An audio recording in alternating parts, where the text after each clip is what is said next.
On this episode of Ice Vikings. So this is probably the coldest morning we're going to be going out. Things aren't wanting to cooperate. That's what happens when it gets so cold. God damn it. I thought it was going to be nice today. Cold. It's minus cold out here. It's just like a big brick. This is what's stuck underneath. Everything's just gonna take longer. Minus 37. Well, I guess nobody wants to show up. Can't wait all day. There's a fire in here. The fuse outside that's cool. That would have been nice to know before. Out of gas. Gotta do the tippy. I almost drove right into the concrete silo. You gotta be a little crazy to do this. Why do you want to come out in 40 below and push it? Woo! That is very good fishing. It is worth it if you're catching fish.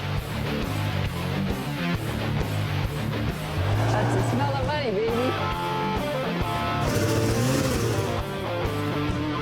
Just another day in paradise, living the dream.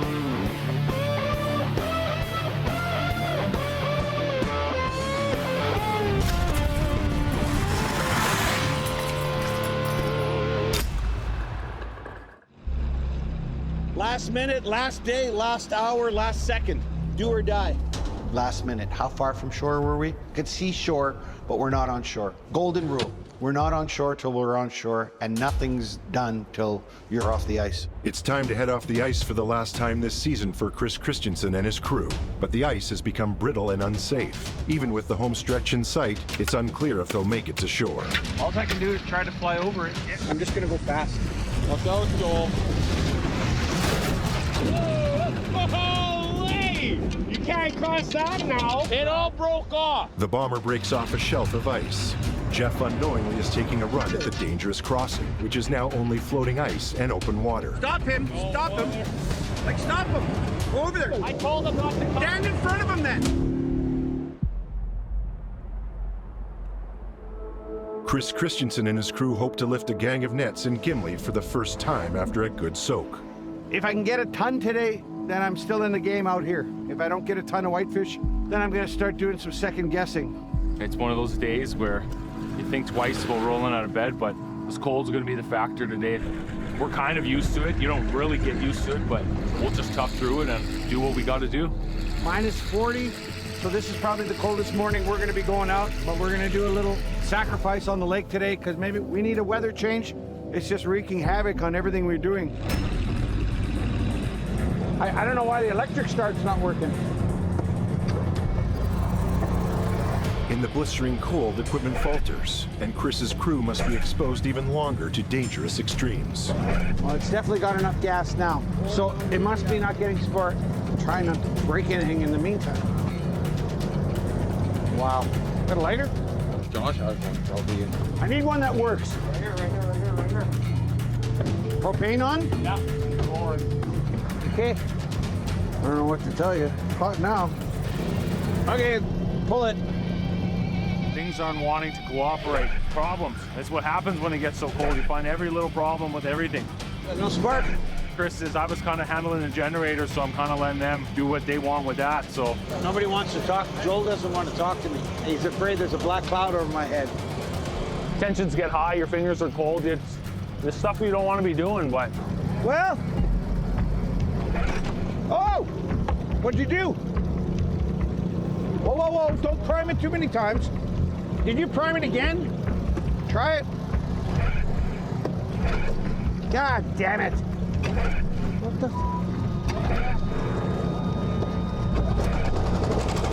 After repeated pulls, the auger starts, and Chris Christensen avoids turning back and losing the day.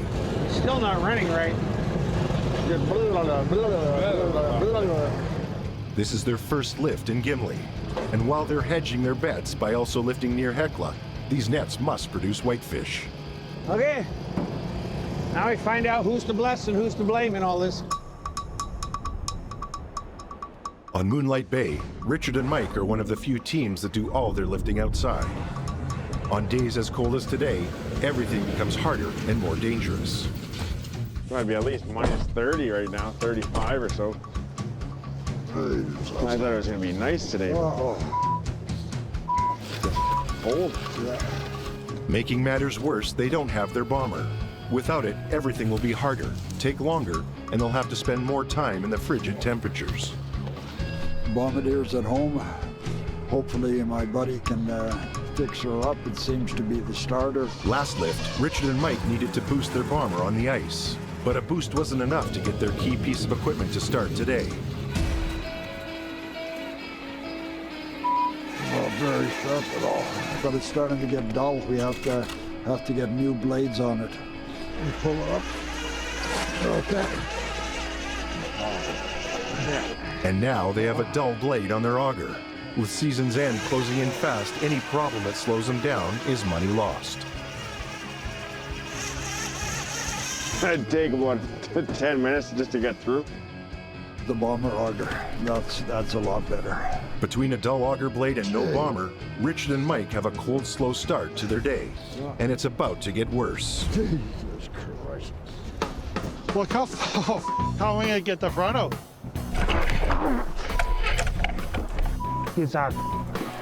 Justin and Mike are back in Hecla on one of the coldest days of the year. First, they need to get their equipment started, and then out of the snowdrifts before they can lift their nets. Yeah, it's just so goddamn cold. Everything's gonna be buried like this today, drifted in. For the last week, the Husavik boys focused their attention on trying to get their bomber ready, which has put them behind on their quota and has allowed for their equipment to freeze up. But it's days like today that a bomber is needed. We never had a problem with this one before. It's minus cold out here. I don't know what it is. It's got to be minus 45. It's windy. Wasn't supposed to be. This is going to be a nightmare. Oh, the dash lit up. What a pieces. This is only 2 pieces out of about the 5 that need to get going today, so didn't go yesterday with minus 50, but today it warmed up to about minus 40, minus 45, so I say wait for the suns to warm up, but they're not going to warm up today. I'll let them ride idle all day till they just stall. Along with the risk of damaging their equipment due to exposure, they've also chanced their nets freezing to the ice. I don't want the nets to float up because there's too much fish. We don't know what's happened in the last week. Too long for my liking. The first 3 that we'll do for the oldest, see if we can even drill a hole today. What else can you do when it's this cold? This is pretty tough on the sleds. Can't even get the track to go yet. We got a big drift right on top of the track. This is what's stuck underneath. Solid. Just keep it going slow for a little bit, like don't feather it. Warm that clutch up a bit.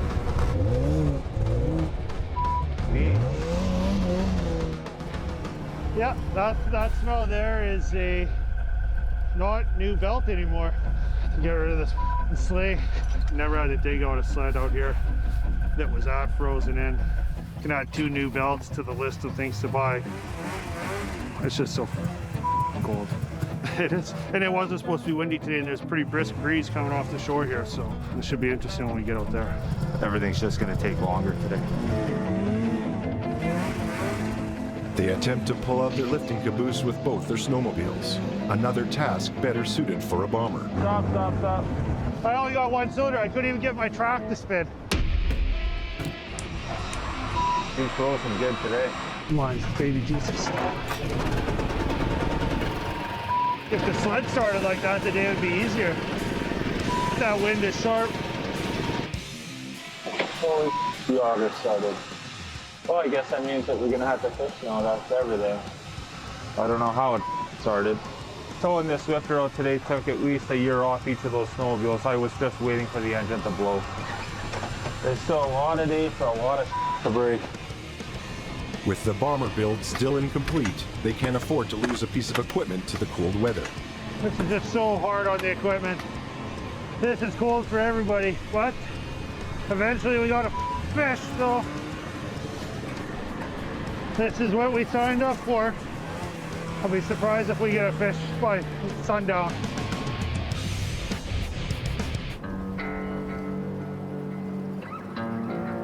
You think he's going to be coming? Think he's coming out today? No. Near Gimli, Gene and Candace Pischke have swallowed their pride, asking for some much-needed assistance. He would have texted you if he couldn't get anything started this morning. Oh, my stuff started. I know. Oh, it's cold, son of a but he said he was coming. The Pischkes have hired another local fisherman to help take the pressure off their drive for quota. But so far, he's a no-show. With the two of them having gone at it for 7 days a week for months now, they are near a breaking point. Minus 37 this morning, so I guess nobody wants to show up. Nobody wants to work for us. Okay, we'll just go with it then. You can't wait all day for him. Wouldn't it be nice just to go to a job sometime? Cold bugger today. Like today's good. No breakdowns, but you get there, flat tires, won't start. Yeah, you sometimes you go, I wish I just had a normal life and a normal job. Boy, nothing wants to run, eh? No. But it's just too bad that guys just don't show up. Wish we could have had help, but it just didn't work out that way. It was stressful. It was really stressful because there was some days when we were just testing a few nets. I don't know if I could go out 2 days in a row just with lifting a few nets. So it was scary. It was very scary with your year's income on the line there. Unfortunately for Gene and Candace, it seems their worker isn't the only thing the cold weather has scared away. Well, if this is all the fish there's going to be, I don't know. I hope it hasn't dropped off all over. Yeah, cold weather will do it. I wouldn't be out here either if I could help it. No help and no luck. Gene and Candace's entire season now hangs in the balance with 40% of their quota remaining. The way things are going, you gotta go. I got another month of pretty much every day. Total loss of power. Battery. At the Narrows, Trevor needs extra help, so he grabs Devin and Pete. But unfortunately, their day begins with a spark. Here. There's a fire in here. Plan was to lift some nets. We're still going to do it. We're still going to push through, but we got bomber problems. We realized that there was a short on the other wires and it started to smoke like crazy, so worried we were going to start a fire. Trevor's lift is already spoken for and needs to be delivered today. He has no time to waste, so he hopes his dad, Chris Christensen, can help. Put on the positive, see what happens. Put on the positive and see what happens. Okay. Oh, no. It's shorting out big time. Yeah. Well, I'm going to get a ride into shore with one of you guys, and you guys can go back out and lift and just auger the holes with the hand auger. Trevor needs a bomber to tow the broken one off the ice. At least we still have the side-by-side and the lifting caboose, so we're not totally stuck. Trevor's gonna go pick up his bomber now, so he'll be back in a few hours and hopefully we'll be able to run like normal again. After being in the shop for weeks, Trevor's bomber is ready for pickup. The rest of his crew stays behind and will start lifting nets to try to save the day. Hey, Trevor, the lifter's not working. The lifter's not working. Yeah. Once Devin, Matt, and Pete make it out to the lifting caboose, it's more problems. Pete looked at the fuse. He says 1 amp fuse. There might be some fuses in the yellow bombardier. The other ones I have are in my lunch kit, which I forgot today. Yeah, more electrical problems in one day. All the fuses are in the bombardier or in Trevor's lunch kit or something, so like it really slows me down because I need this fish today for an order. It's like you look at something the wrong way and it breaks. It's just what happens when it's this cold and with winter fishing. As the crew tries to problem solve on the ice, Trevor has a new problem on land. Trevor's bomber that he was told was ready to go won't start. What the f am I doing wrong? Come on. Go ahead. 2 feet. 6 inches. Good.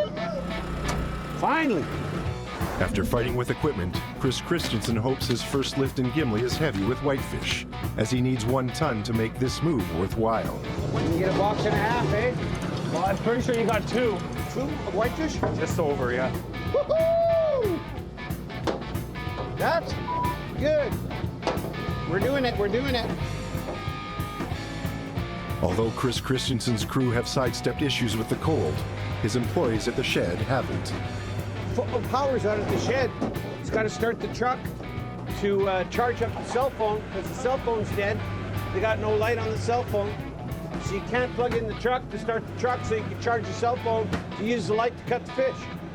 I don't know who's going to help us in this cold. I got to appease the gods. Anything to get this cold snap. The crew look for relief from the weather from high above. Chris Christensen leads in a toast of thanks to Scotty, the Norse goddess. It's been cold as so we're going to ask for a little help. Who's going to bless us to get back to shore? The goddess of snowshoeing. A toast to Scotty. Cheers. Scally! Okay? I think you should be asking a Bahama god for some heat. We've had things breaking all week long. I mean, this was a tough week, mechanically and physically. So I just figured I'd lighten the mood a little bit and maybe think that there is somebody there who's going to help us just a little bit, even though we're only just helping ourselves. But maybe that is the truth, is the more we believe in something, the more we'll help ourselves. It's good to be around a group of guys who want to take it in and give it back. Okay, let's go to work. Just outside of Gimli, Gene and Candace feel vulnerable as a two-person crew. But when they finally step out of their comfort zone and ask for help, the help is a no-show. That's in the back of my mind all the time. But, you know, even if you just get common cold or flu, you know, you're basically done. And Yeah. We need 7 days a week. I don't know why he didn't show up today. Still haven't heard anything from him today, so I guess we're on our own.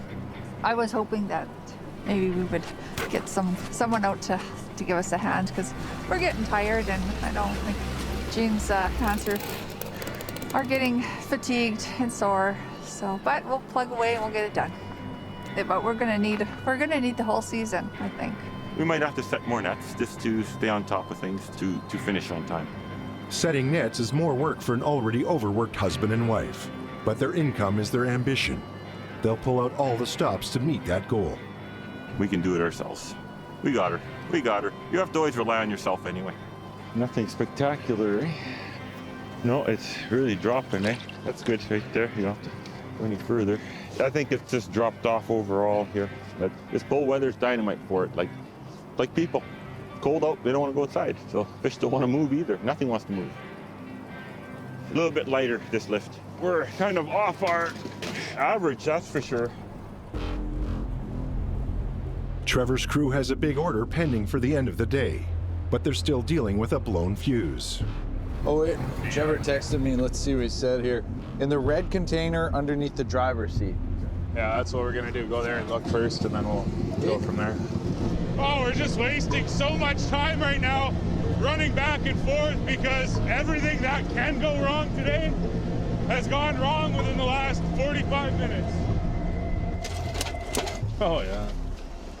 I said if there was fuses, they'd be probably in this, and that's empty. No way. Son of a... Oh!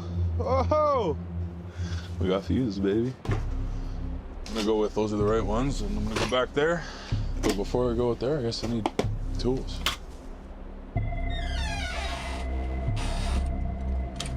Okay, perfect. Not far from the small town of Nesa, Trevor is struggling to start his bomber, which is supposed to be repaired and all ready for pickup at the mechanic shop. Come on, you piece of... I don't know why I can't get it to go. Like, I just... Yeah, well, that seems to be running nice now. After a blood pressure raising moment, his bomber finally starts, and he has the chance to salvage his day and complete his order. Well, from the sounds of it, they haven't got much done yet. Sid Matt's going back for the fuse. I don't think they've done anything yet, no. Whatever. Just be a longer day, I guess. Sweet.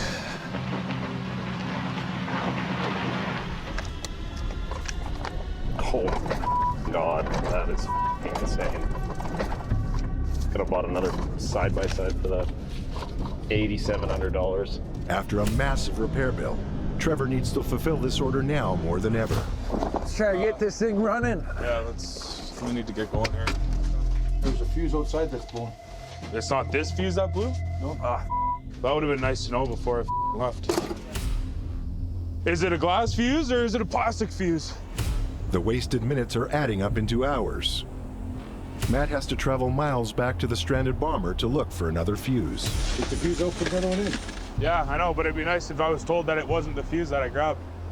It'll take me no time at all to go down there, grab the correct fuse now, come back.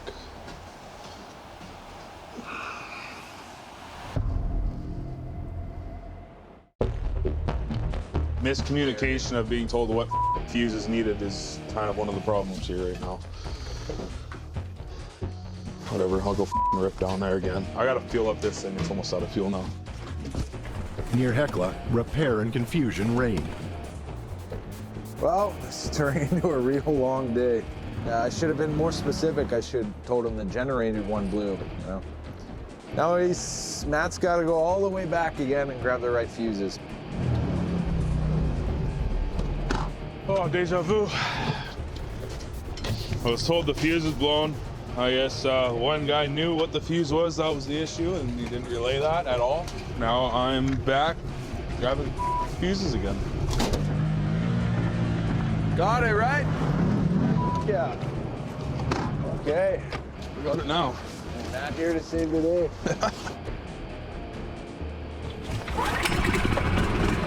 Woohoo! It's not working either.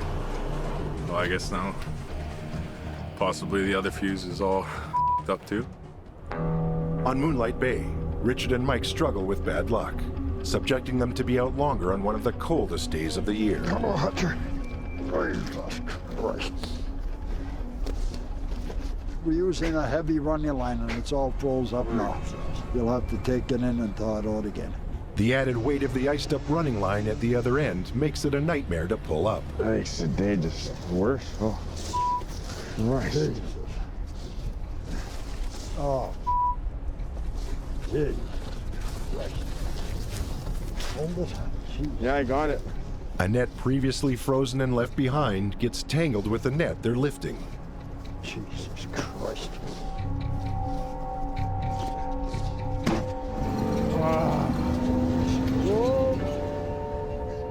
Oh! Jesus Christ. Oh, Jesus, Mike. I hate these lines.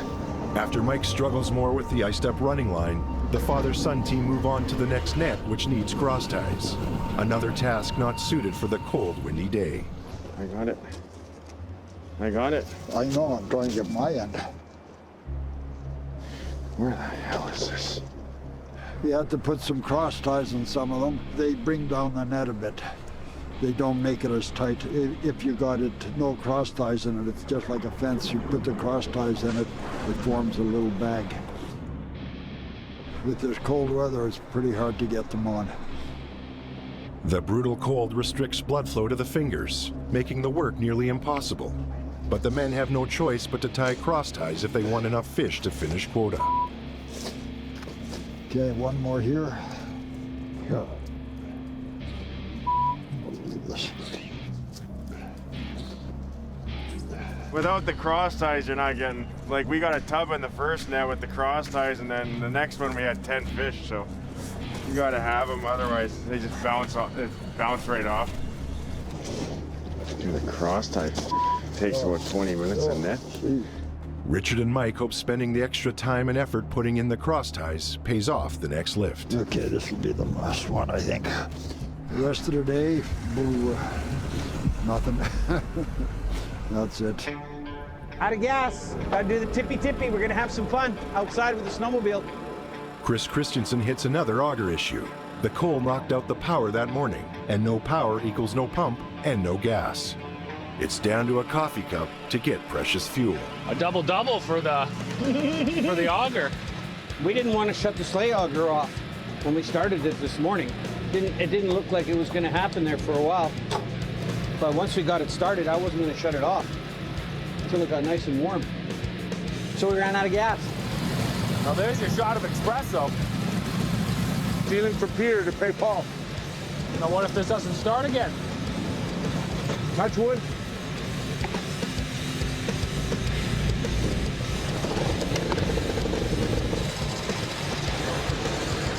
So, we got a snowmobile filled with gas. We figured out how to do it. Chris Christensen's crew overcomes another obstacle. They race toward their 1-ton goal. We're gonna fill a bombardier. We're gonna fill the bombardier. What do you got? Almost full bumper. 25? I didn't expect a lot of whitefish, but holy, I mean, for just outside my door, there's nothing wrong with it. Look at the pickerel and the whiting. This was certainly the right move. I thought my days of catching whitefish this winter were done. Just getting started again. The long season sure creates Interesting fishing. A ton. Ton was the goal, and ton's what we got. We filled up the bombardier, so hey, a good way to end the week. That was just okay. We can go home. How about that? It'd be nice to get some a warm snap again, but then that just drives the crack crazy. But that usually gets the fish moving too. The crack outside of Gimli has been active most of the season. It's continuously moving and breathing through the winter, and it can take as fast as it can give, creating dangers for anyone who takes for granted that there is still flowing water beneath their feet. A large chunk of ice dislodged from the shore, stranding 2 men out fishing. The anglers were nearly swallowed by the crack and had to be rescued. The crack split right on them, right through their tent, but they were okay, and there's trucks are always going down, so the lake it's constantly moving. Many others have also gone close to going under, but luckily only their vehicles have sunk to the depths. 2 Manitobans dead and has fishermen warning of the dangers. Unfortunately, the lake took the lives of a couple out on the ice this year, affecting not only their loved ones, but the entire Lake Winnipeg community.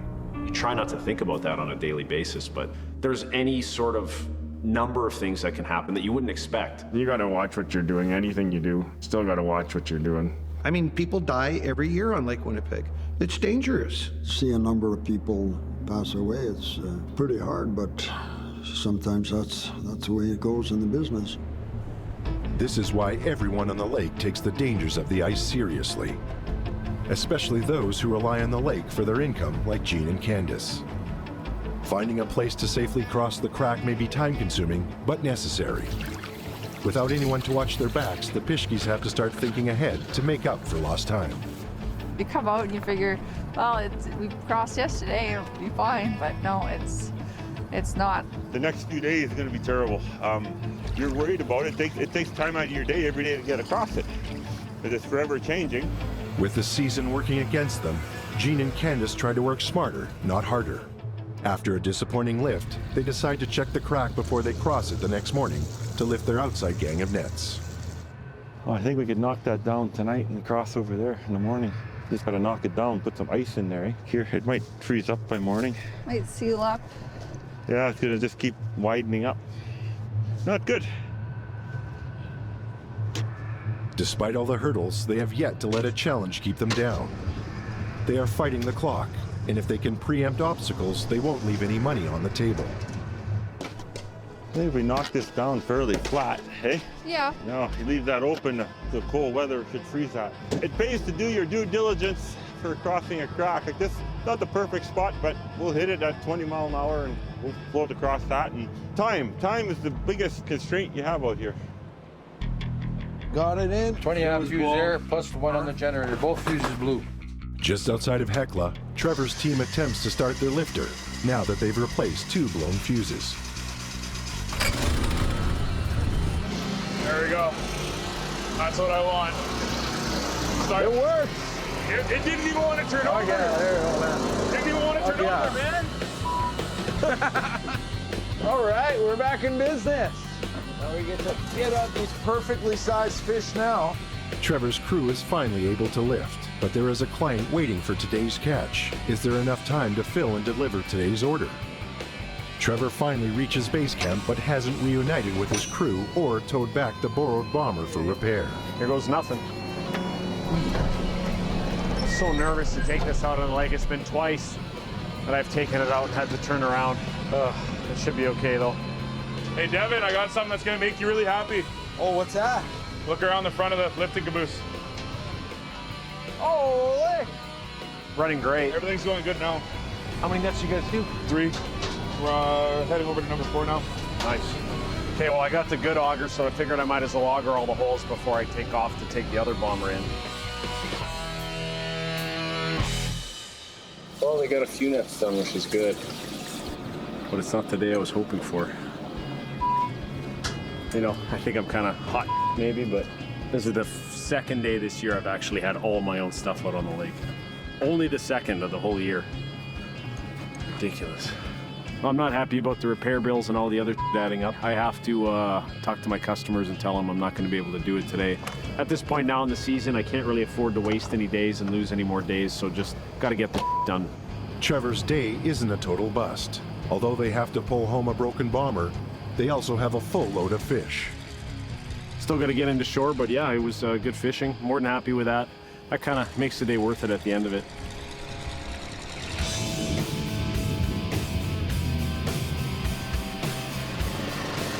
I'm trying to warm them up. Gloves and my glasses, they fog up, I can't see. A little bit of heat from the exhaust and you're good for another 15 minutes, toasty warm. Mike and Justin's battle against the deep freeze is punishing for both man and machine. Well, 2 hours later, we're ready.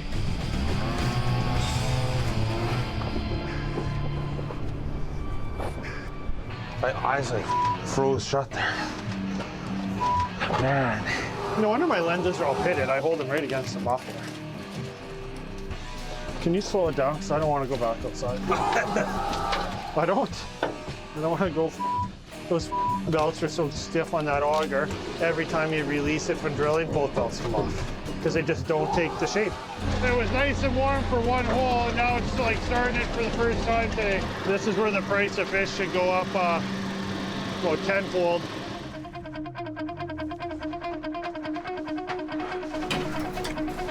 There's some hot soup here, so don't spill it on yourself. Fish in that front up, they're freezing just sitting on the floor. I know. We've never had, or we couldn't keep fish.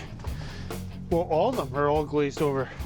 How do the animals do it? Like, there's not even birds flying around today. No. This is working for your money today. The cold seems to be winning. We've never had it where the wood stove's roaring and the table beside it's frozen. I know. Oh, wait. Never is it freezing like this on the table. Like the table's just full of mesh. This lifting table here, it's aluminum, so the aluminum stays really cold, but it's just so goddamn cold today that the water hits it, freezes instantly, catches the mesh, and rips it out of the net. Everything from in between hole to hole, the sleds are frozen, everything's like starting it for the first time all over again. The fish are frozen in the lifter. The table's frozen, it's ripping the out of the net. Probably the top 3 coldest days I've ever been on the lake. The wind is doubled what it was this morning. This is ridiculous. This is extreme now. I think we're gonna move the lifter and the auger to the next gang and leave it there until we come back on Thursday. Might be smarter to call it a day before something actually does freeze up and then we're stuck out here. We're at our buddy's shop, Grab Wetsy's Concrete. We got one more wheel to try and bend in a little bit and then we're gonna put the tracks on and if that doesn't solve it, then I don't know, I'm lost. Justin and Mike's goal is to make their bomber usable and make up for all the time and money spent on putting it together. This was their same goal the last time they had it all together. But the sprocket connected to the differential is sitting too high. This system turns the tracks and is what created problems on their maiden voyage of only 20 feet. We had Chris Christensen come down here and take a look at it. We talked to Chris's dad, we talked to everybody. So they're all very confident by us lowering that diff that we should have it beat now. Today might be the day, so it better be the day. Back here, to our masterpiece. Just the way we left her. Yeah. Broken. No one put the tracks on for us. I'm gonna get that pipe quick. I'll heat it up with the torch and then we'll bend it one more time. The Husavik boys need to try and bend a spindle so the wheels line up correctly before they can finish putting the bomber back together and have it worthy for the lake. The spindle attaches the wheel and suspension assembly to the bomber. We definitely know how to take the bomber apart, that's for sure. We're so familiar with the whole system of this bombardier now. Both of us would have no issue taking any part of it apart and putting it back together. On here way too tight. Chris Christensen told me at one point everything will break. It doesn't matter if it's new or not. They got part B.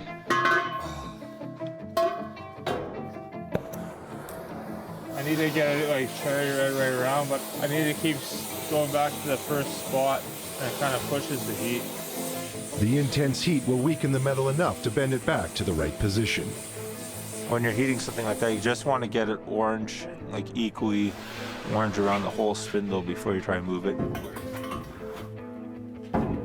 That definitely. I'm just gonna hold it here though. Okay, take it off. That definitely looks like it moved to me. Oh yeah. Justin and Mike must wait for the spindle to cool so it doesn't weaken or break completely. Then they'll find out if it worked and things line up properly. Maybe holding it with the bar for a few minutes at the end help doing that, and then letting it cool natural instead of throwing water on it. You never want to do that. It'll probably crack the spindle. So I hope I didn't weaken it, but there's no other choice. Okay, put that piece on. We're putting this piece on. We're gonna put that track on. Then we're gonna put her to the floor. Yeah.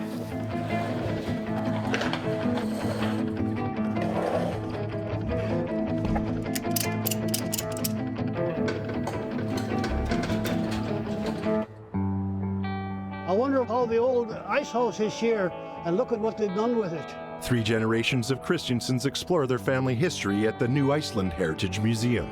My dad was a tremendous historian, and he would pound into us. When we were little kids like that, my brother and me, he would take us to Hudson Bay in Winnipeg into the museum to show us artifacts.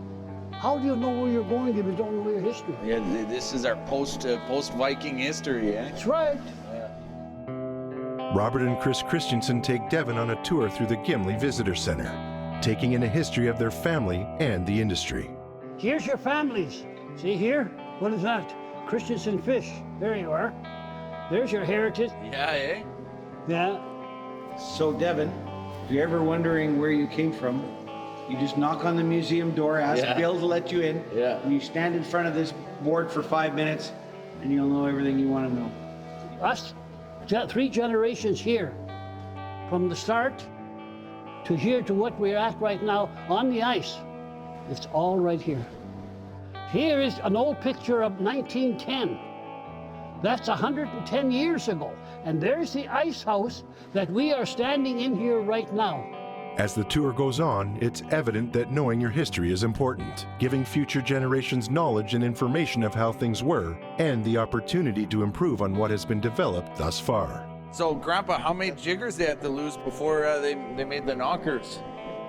My dad followed the jigger with no knocker on it. Yeah, that's unbelievable. How do you even do that? I don't. Yeah, I don't even understand. So he kind of lost a little bit. And yeah, but he was pulling the net under by hand over his shoulder at the same time as following the jigger.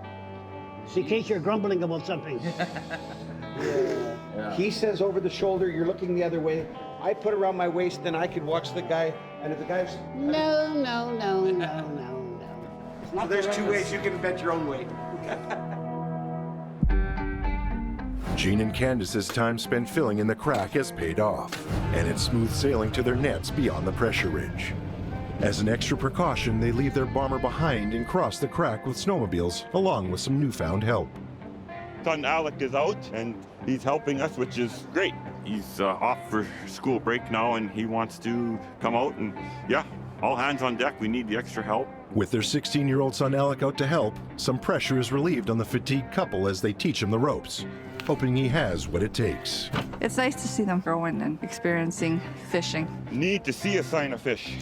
You know, it would be nice to get our limit because that's our paycheck. The stress of finishing their quota isn't the only relief their son brings. Gene's workload will lighten and give his post-surgery hands a break. The way I've been feeling this last 6 months, yeah, I could use some help out here. That's dynamite for that hand, eh? Trying to hang on to them. And I'm using a hook a lot more this year because it just takes the stress off my wrist and hand. I have to watch what I'm doing, or else I pay for it later on. It gets sore, and it's a lot weaker than what I would like it to be. But you know, guys have been telling me, like over the summer, you know, maybe you should find a different job, different career. What the hell am I gonna do at this stage of my life? Just grab it behind it, behind. You always go behind. Unfortunately for the Pishkis, a distraction could lead to disaster in a split second, especially for someone with no experience. No, grab it! What are you guys doing? What are you doing? You can't let it go. Learn to deal with it. What are you doing? Dad was distracted, and then Mom was pulling it in. The bridle just about went under, and Alec, he sprung on it like a cat, and he got it. He saved the day. Just about went under. Well, but it didn't. He jumped, he got it. Alec proves he's got what it takes with a split-second reaction. After a memorable learning moment, the training continues. Okay, bring up that line right away. Then you spool it up here, then it's easy to pull for the first part of the net. Watch your step when you're walking backwards like that. Many guys have slipped and hit their heads. Give it a pull. Here, see his gills? Remember I tell you, you gotta clear the gill plates and gills. It looks as though family may be the answer to Gene and Candace getting their season back on track. I know he's been great. He's stepping up and he's helping us out a lot. I think this is gonna run fast. Yeah? Why? Because it has no brakes? Yeah, I know we need brakes, but if I can ride this for a month, it's good enough. It ended up being a few weeks nonstop of us working on it to get it to where it is now. Every week there's just like a quick 500-700 that we needed to pour into it, but you know, at the end of the day, I can't think of what else we would buy that can haul that much weight in one trip back to shore. Looks perfect. What do you got? I checked my manual. I got about 3/8 of I don't give a f. Let's drive it. Good? Countless hours of repair and major cash brought them to this moment. Will their bomber finally work? There's no chatter. No, it runs smooth. Okay, do you want to try to move it around the... I think let's go around here. Now it's trying to move it more than the 20 feet initially. So just get the tracks turning and see if all of that sounds right.